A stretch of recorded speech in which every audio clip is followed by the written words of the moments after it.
Dear students, आज हम अनिश्चयवाचक सर्वनाम के बारे में पढ़ेंगे। अनिश्चयवाचक सर्वनाम क्या है बेटा? जिन सर्वनाम शब्दों से किसी व्यक्ति या वस्तु का निश्चित रूप से बोध न हो उन्हें अनिश्चयवाचक सर्वनाम कहते हैं। जैसे कोई, कुछ आदि। उदाहरण के लिए, बाहर कोई खड़ा है। अब इस उदाहरण में ये दिया हुआ है कि बाहर कोई खड़ा है, यानी कि इससे हमें यह स्पष्ट नहीं हो रहा है कि बाहर कौन खड़ा हुआ है। ठीक है, तो ये है अनिश्चयवाचक सर्वनाम। चाय में कुछ गिर गया है, तो यहाँ पर दिया हुआ है कुछ से भी हमें यह स्पष्ट नहीं हो रहा है कि चाय में क्या गिर गया है। तो इन वाक्यों में कोई तथा कुछ अनिश्चयवाचक सर्वनाम है, क्योंकि ये शब्द किसी व्यक्ति या वस्तु की निश्चित जानकारी नहीं दे रहे हैं। अगला आ जाता है संबंधवाचक सर्वनाम। वे सर्वनाम शब्द वाक्य में प्रयुक्त संज्ञा या सर्वनाम के बीच संबंध प्रकट करते हैं, उन्हें संबंधवाचक सर्वनाम कहते हैं। जैसे जो, सो, जैसा, वैसा, जिसकी, उसकी आदि।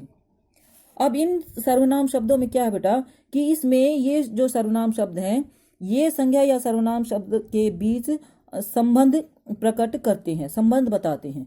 जैसे जिसकी लाठी उसकी भैंस, जैसी करनी वैसी भरनी, जिसने नीली कमीज पहनी है उसका नाम मनोज है, जो करेगा सो भरेगा, जो पढ़ेगा वही पास होगा।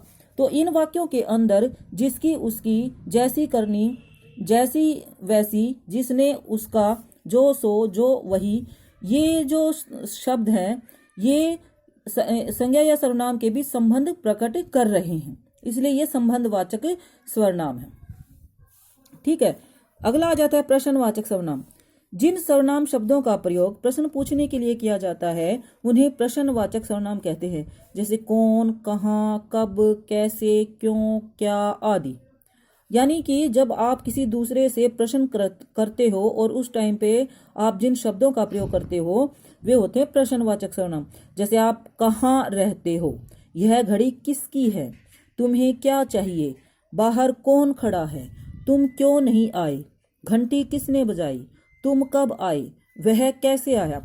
इनमें एक दूसरे से प्रश्न किया जाता है और पीछे प्रश्नवाचक चिन्ह लगाया जाता है।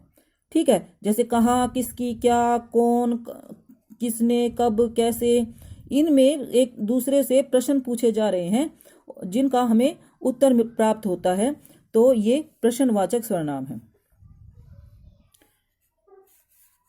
अब आ जाता है निजवाचक सर्वनाम। निजवाचक सर्वनाम शब्द क्या है बेटा? जिन सर्वनाम शब्दों का प्रयोग कर्ता के साथ अपनेपन का बोध करवाने के लिए किया जाता है उन्हें निजवाचक सर्वनाम कहते हैं। जैसे अपने आप, स्वयं आदि।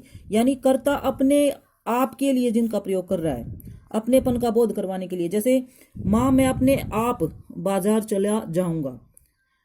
मेट्रो ट्रेन के दरवाजे स्वतः ही बंद हो जाते हैं। मैं अपना कार्य स्वयं करता हूँ। तुम्हें अपने कपड़े खुद धोने चाहिए। तो इन वाक्यों के अंदर क्या है बेटा? अपने आप, स्वतः, स्वयं, खुद, ये जो शब्द हैं ये कर्ता के साथ अपनत्व, अपनापन दर्शाने के लिए प्रयोग किए गए हैं, अतः ये निजवाचक सर्वनाम है। इसके आगे बेटा हम अगली वीडियो में पढ़ेंगे।